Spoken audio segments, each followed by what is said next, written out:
안녕하세요. 김성겸 목사입니다. 산돌 성경 읽기 오신 여러분 환영합니다. 오늘은 유다서 그리고 요한계시록 1장, 2장 살펴보도록 하겠습니다. 마태복음 13장 55절 보시면 예수님의 동생들 4명의 이름이 등장합니다.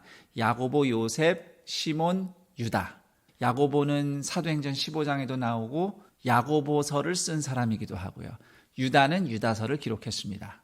누구에게 유다서를 썼는가는 사실 알 수 없어요. 그렇지만 유다서의 내용과 형식을 참고해 볼 때 이 말씀을 처음 받아보았던 성도들은 구약 성경의 내용뿐만 아니라 유대인들의 전승, 즉 성경은 아닌데 그래도 꽤 권위 있게 받아들여지는 기타 이야기들, 전승들을 다 알고 있는 사람들이었던 것 같습니다. 1절에서 4절 보시면 유다가 문안 인사를 하면서 왜 이 편지를 쓰는지 설명하고 있습니다.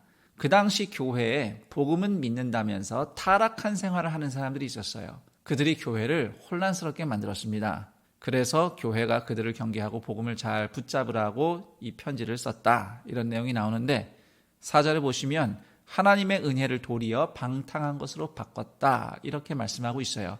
그래서 추측하기로는 예수님 안에서 자유가 있다. 이렇게 말하면서 방탕하게 사는 사람들이 있었던 것 같습니다.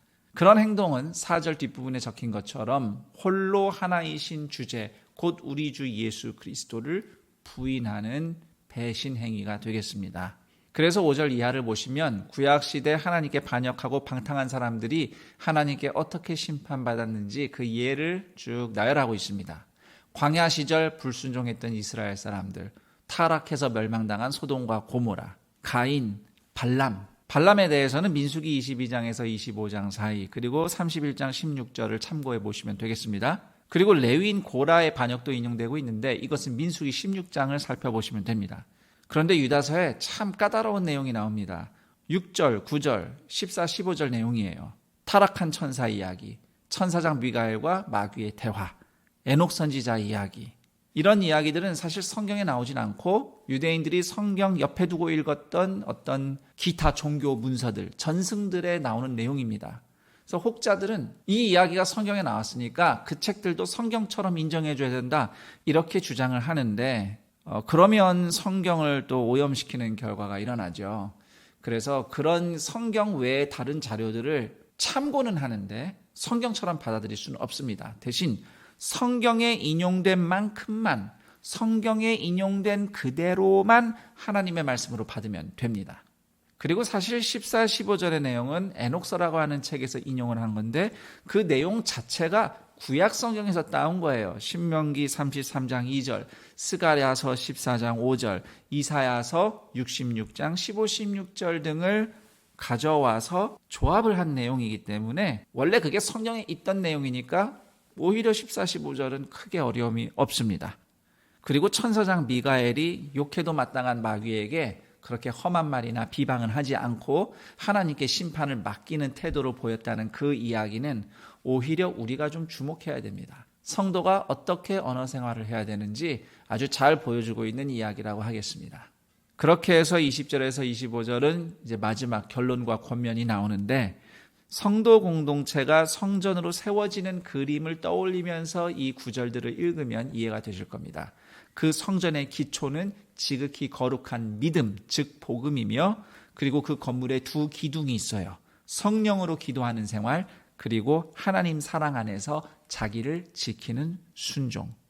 그럴 때에 22절, 23절처럼 의심하는 자, 죄 짓는 자도 회개하고 구원을 받을 수 있도록 돕는 성전의 사명을 다하는 교회 공동체로 살아갈 수 있는 것입니다.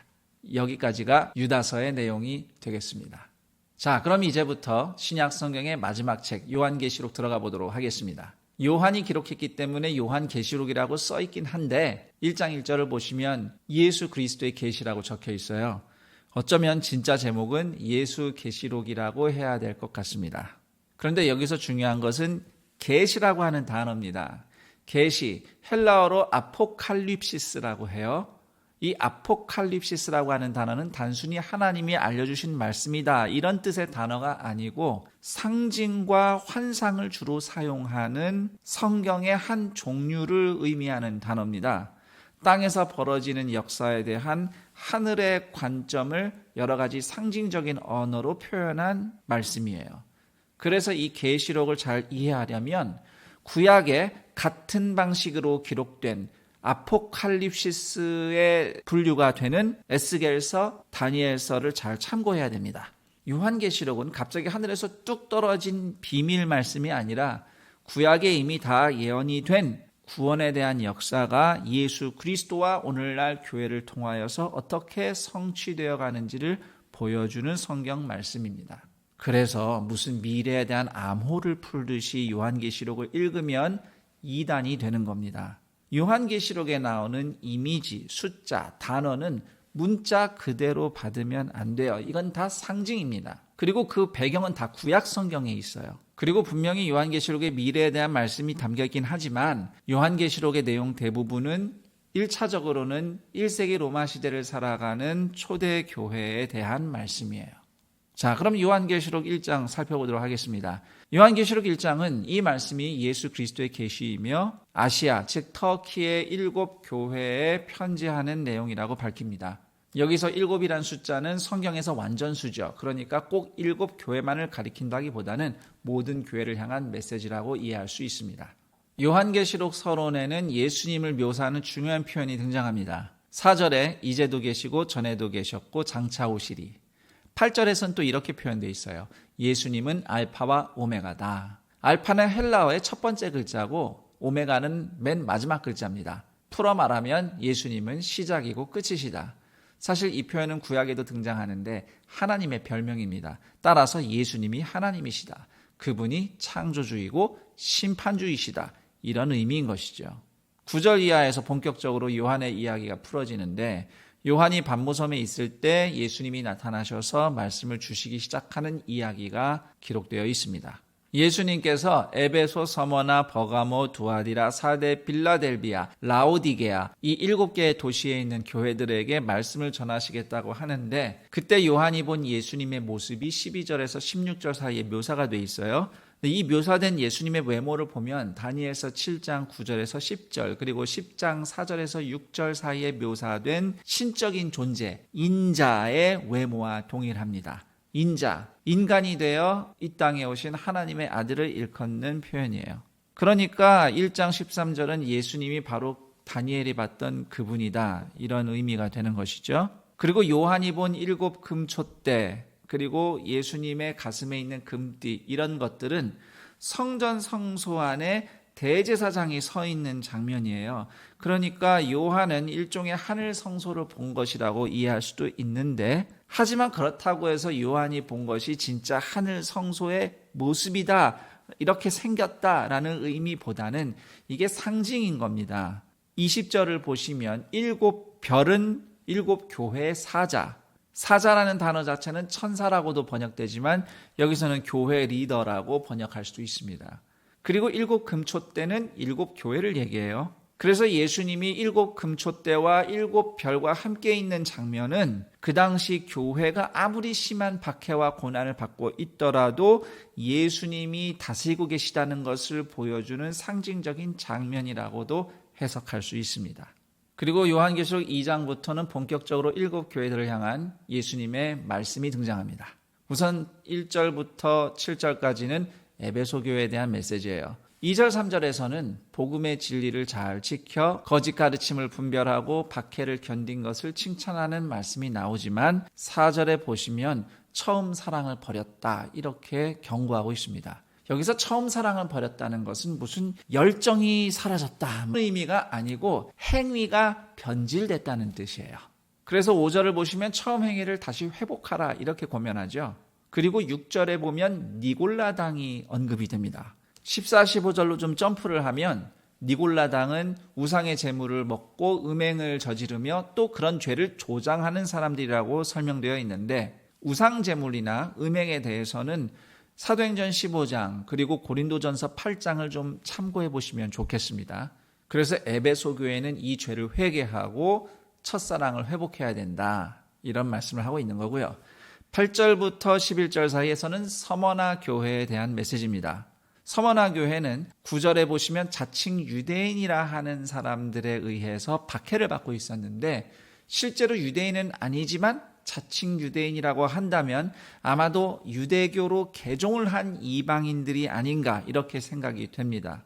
예수님은 그런 혹독한 박해를 견뎌내고 있는 서머나 교회를 이렇게 위로를 하십니다. 10절 말씀.